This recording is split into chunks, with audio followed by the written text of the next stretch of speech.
Doncs bona vesprada, Francesc. Bona vesprada.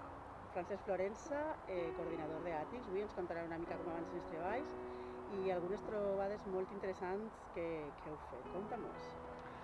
Mira, en esta setmana hem agafat, estem seguint l'exhumació de cadàvers. Tenim una bona quantitat, ara mateix en tenim com uns 16 per treure, 16 d'àsset. El problema d'aquests, que com sempre, n'hem de treure uns quants, 4 o 5, per després continuar l'excavació dels que estan a sota, perquè els que ja estan al fons d'aquesta saca ja estan molt interlligats entre ells, estan lligats entre ells i estan creuats i és més difícil. Per això igual s'alentix encara una o 2 setmanes, igual encara per acabar aquesta saca. Que és la saca, us vau comentar la setmana passada, que és la saca de l'11 de setembre, no?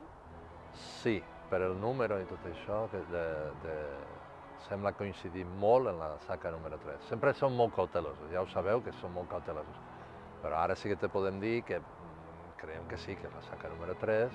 Per tant, els altres dies ja hem anat traient, però clar, de la de sobre n'esperàvem uns 16, una cosa així, van eixir 11. Bueno, és anar mirant i abans de dir res ens volem assegurar sempre molt perquè sabem que és un tema molt sensible. Conta'ns una mica què és, per a que ho sàpiguen tots els familiars, què és la cultura, a què li digueu vosaltres, cultura material, i quines són les troballes més significatives que heu fet des del començament, però sobretot aquesta setmana, que sé que hi ha alguna especial.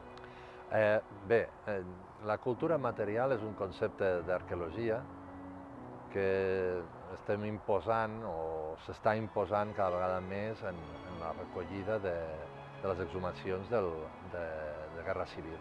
En un principi tot això s'anava molt ràpid i no s'agafava tot el que s'havia d'agafar de cultura material. Què vol dir cultura material? Tot el que acompanya el cadàver, des de botons, trossos de roba, calçat, el que resti. No queda tot el calçat perquè es podreix i es desfà, però si queda una sivella, un tros de cinturó, un botó, un tros de roba, una pipa, un paquet de tabaco, una bosseta en picadura, tot això pot eixir, i més, i moltes més coses.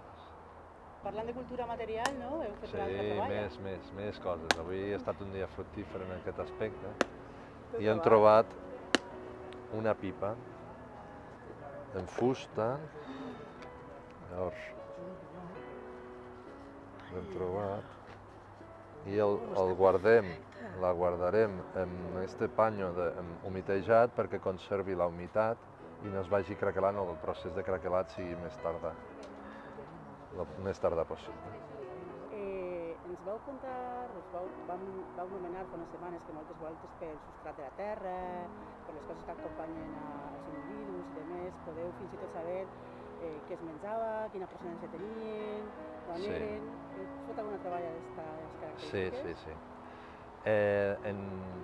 Ara, aquest matí, sembla que ha estat, a baix, hem baixat mirant una mica la terra. Sempre recollim algunes mostres tant properes a l'estómac, com properes als peus, com properes al cap, la zona toràcica també, a vegades. Per què ho fem això? Perquè és sistemàtic, anem fent sistemàticament per treure una mostreta, per fer estudis de pol·len, més que res. Però avui la sorpresa ha estat que hem recollit la mostra i a l'hora de recollir hem vist una cosa estranya.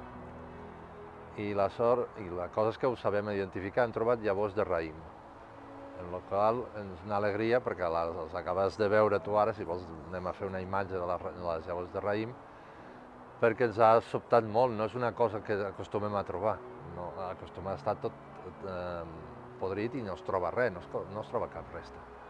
Llavors ha estat molt sorpressiu, la veritat, molt sorpressiu.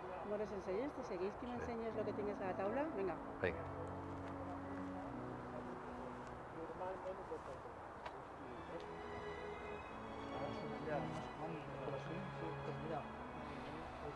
Ui, hi ha molta gent treballant així. Me les han tret d'ací.